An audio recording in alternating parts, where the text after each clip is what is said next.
Hi, Psychologies people. Hello, very nice to be here. Very nice to see you. My name is Tiu Dahan, and I am coming to you live from my boat in London, where I live and where I create experiences that connect people to wonder. And I also design rituals for people who want to honor some kind of transition in their life, or love, or death, or work, or home, or a new career, or a new space, or a new project.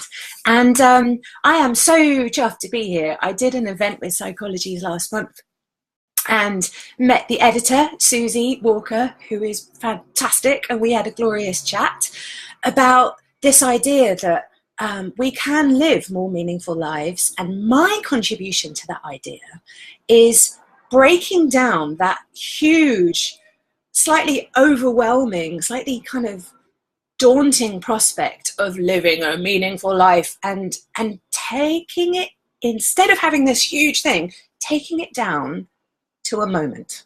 So rather than trying to figure out your perfect career or your ideal relationship or your amazing fitness and health and diet regime and everything else, and having a great relationship with your family and all the other things that we aspire to, what I'm about is making moments, like teeny tiny moments, where what you're doing is you're breaking down this huge expansive experience of being alive with all of its challenges and all of its routines, and instead just focusing on one little moment at a time and making meaning of a moment. So one of the things I do is I design rituals, and a ritual is an ancient human response to meaning making. And since this month's magazine, which I haven't read yet because it just came out today, and I don't have my copy yet because my local corner shop didn't have it today, but I'm going to get it tomorrow, hopefully. This month's magazine is all about how to live a meaningful life. And that doesn't necessarily mean other people's ideas of what that would be for you. It's about what your life would feel like if it was meaningful. So it's moment by moment. That's the thing. That's the trick. It's this breaking down of this huge, daunting challenge to these tiny moments. So rituals allow me to take a moment and take it out of the constant stream of experience and separate it out and turn it into something that is an artwork, like turning an experience, a tiny experience, into a moment of reflection, of emotion, sometimes a transition, often it is a transition from one state to another, or of celebration. And when it comes to turning a moment into an art form, the way that I work is I meet people who are in some kind of transition. So they might be, for example, going through a breakup, or they might be starting a new career, or they might be leaving the home that they've lived in for many years and they're saying goodbye to the place where their kids grew up. Or it might be somebody wrote to me yesterday and said that when they were born, they had a twin who is stillborn, and they've never had a ceremony to honor that person being part of their life and death. And they want to create a ceremony to make their birthday celebration something where they honor that stillborn twin, which I think is the most beautiful idea for making a moment meaningful. So when I work with these people, the first thing I do is I say, why do you want to honor this particular moment? And that could be something big, like the ones I've just described, or it could be creating a tiny ritual around food, say, or how you go to sleep at night, or how you clean your home to make it feel particularly, I don't know, fresh and inviting and relaxing and welcoming. Or it could be how, when you connect with your team at work, how do you fully land being really present without all of the distractions and the smartphones and the niggles and the unspoken resentments? How do you really engage in the work that you need to do? And a ritual can really help to do that. So I help people to create rituals around all sorts of different things that they want to celebrate. And I was thinking about the fact that this month's issue is about a meaningful life. And I wanted to share something that I found really helpful in terms of something that happened to me. Last month, my computer broke, like completely broke. Couldn't even use my email, had to do everything on my phone. And it was really crippling because a lot of the work I do is digital. And I had my computer fixed by some guys who made a terrible mistake and made it 10 times worse. And suddenly I was stuck without a computer. And I couldn't really do anything about it. There wasn't another option. So I had to just use my phone. And then I started to explore, what is the list of things that I love to do that cannot be done on a computer? So I wrote a list, and I'm going to show you for a second. I'm not going to hold it up very long, but this, I did a little drawing for each one as well. So just like, have a look at this list. No. So necessity being the mother of invention, I was computerless, right? So I decided to go, okay, what could I do? So on this list, there's things like bake bread. I very rarely bake bread, but that week I baked some bread. Mend something with a needle and thread. I got around to doing that. Play with plasticine. I didn't do that, but it was on the list. Try out a new recipe that I hadn't tried before. That was something I did, and it was really nice to do. Write a story. Didn't do that either, but it's on the list. Meditate. Did that. I live on a boat, and around me there's lots of litter in the water, and some of my neighbours, canoe around and collect up litter. In fact, somebody just went past my boat just now, canoeing around and picking up litter from the water. I didn't do that either, but it's on the list. So this list wasn't just for the week that I couldn't have my computer with me. It suddenly became this resource of these things that I can do. I'm going to hold it up one more time because I really like it. I really enjoyed making it apart from anything else. So do a little screen grab if you want to. There's things like pick a random event from Meetup and just go along. Go to a sacred place and pray, even though I'm not religious, and try out a variety of different ones as long as it doesn't offend the people that are there. Make a face pack. Haven't done that since I was about 12. Do a tarot reading. Play a board game with someone. Play the guitar. Try making fresh pasta. Knit something. Again, haven't done that for many years. Log all the bird calls I can hear. This boat is surrounded by bird life, and there are all sorts of glorious sounds, and I don't know what half of them are. And then it was things like just listen to an album from start to finish, rather than just having random things on Spotify. And it suddenly occurred to me that actually this process of kind of creating a meaningful life could be as simple as making a list of the things that you do that you find pleasurable, that bring you happiness. Your list will be completely different to mine, maybe. I mean, by all means, take as many of mine as you like. But taking that idea of just kind of digging through your memory and going, what are the things that make me feel happy, that are simple, that don't necessarily cost any money, that just connect me to some sense of sensuous satisfaction, like baking bread, for example, like kneading bread is a glorious thing to do. And then climb a tree, I wrote down. Make spaghetti, that I do all the time. Write a love letter to a stranger. Now this I highly recommend. This I do. Get a pen and paper, write a love letter to a stranger without revealing your identity, without giving your contact details, without telling them where you live or how to find you. Just write the kind of letter that you would love to find on a day when you're having a hard time. Hi, Agnieszka, nice to see you. Nice. Hello, Claire. Hello, Liz. And made 25 things to do in that year. Brilliant for 25 years of marriage. This is what Claire was just saying in the comments. It's a really lovely thing to do. And so in that list, what you might find is if you write down all these things that you love to do, you might want to kind of just throw loads out there. And then alongside the list, figure out how long it's been since you did some of them. So how long has it been since you baked a loaf of bread? Might be yesterday, might be 10 years, might never have happened in your life. How long has it been since you made a den and climbed into it and turned your living room into a place to hang out? personally, actually not that long ago, because I do that sometimes. How long has it been since you listened to an album from start to finish? And then what you realize is the things that make you happy, the really simple things that give you a sense of satisfaction, that fulfill you more than just sitting on Netflix and watching loads of Queer Eye for the Straight Guy, which I do, which I love. Those things are actually really doable, right? So you can pick from those things, and I would encourage you to write at least 25, like Claire Grant did. Sorry, Claire.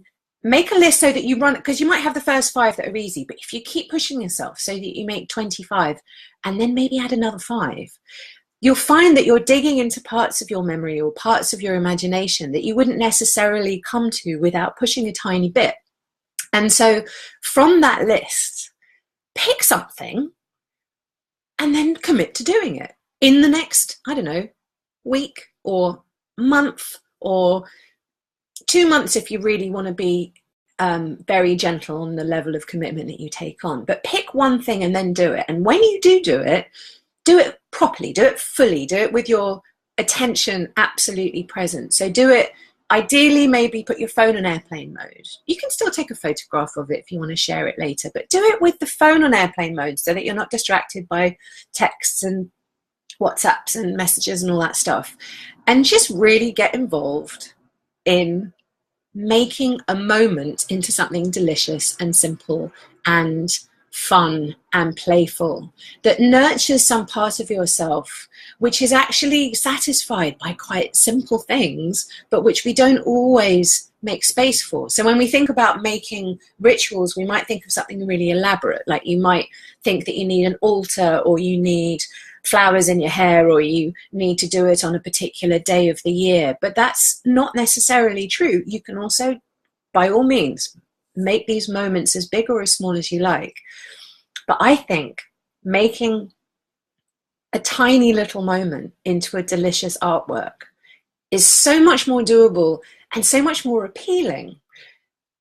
And if you do it, you'll feel really satisfied. I don't know how, maybe you're readers, and that would be awesome. I used to be such an avid reader, and now my attention span is poor. I listen to audiobooks, which is great. So I do other things while I listen to books, which suits me really well. But I used to love getting into bed and reading a book and staying there for hours, or being on a Lilo or whatever.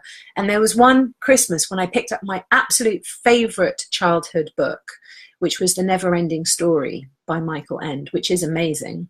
And I read it cover to cover over the course of Christmas and Boxing Day. And I have to say, it felt like deep nourishment. It felt like soul food. It felt like something that was so different from my constant streaming through social media and my constant kind of emailing and connecting with people. There was something so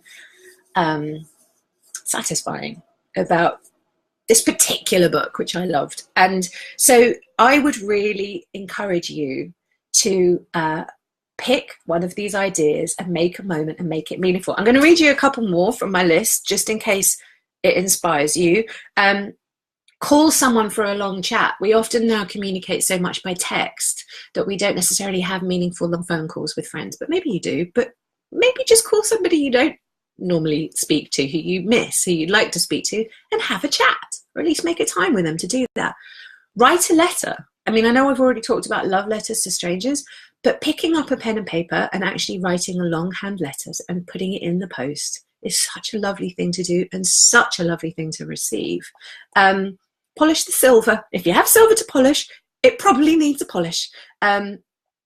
This is try a new accent and stick with it for 3 hours. Depends how you want to do. For me, I can drop into Spanish all the time and I stay like this and it's okay. But it's not a story and it's hard for me to stop. You see, once I begin, it's difficult for me to stop. And maybe I better stop now in case I offend anybody. Sleep. Just sleeping. Just sleeping with permission, having a really deep nap if that suits you. Give myself a manicure. I haven't done that since I was a teenager. I used to love giving myself manicures. What else? Oh yeah, last but not least, stick googly eyes on random objects. I do I do workshops where one of the things that we do is we sneak around doing random covert acts of beauty and kindness. And one of the things I do is I give people a pair of googly eyes and send them off on a mission and get them to turn something into a face. And it is so joyful to go and sort of afterwards walk down the street and find like a postbox that's been turned into a face, or like just a hole in the wall that suddenly looks like it's somebody going, oh. It's a totally joyful thing to do. I highly recommend buying some googly eyes and sticking them on things as you go around the place. Sing a song, read a poem, write a poem, bake a recipe from your family history that you've never made before. There's loads. Go on a mini adventure. Listen to a podcast. I love Invisibilia. If you're looking for a podcast, the first season of Invisibilia, I think, is the most interesting podcast ever recorded, and the perfect accompaniment to baking bread, by the way, if you want to multitask.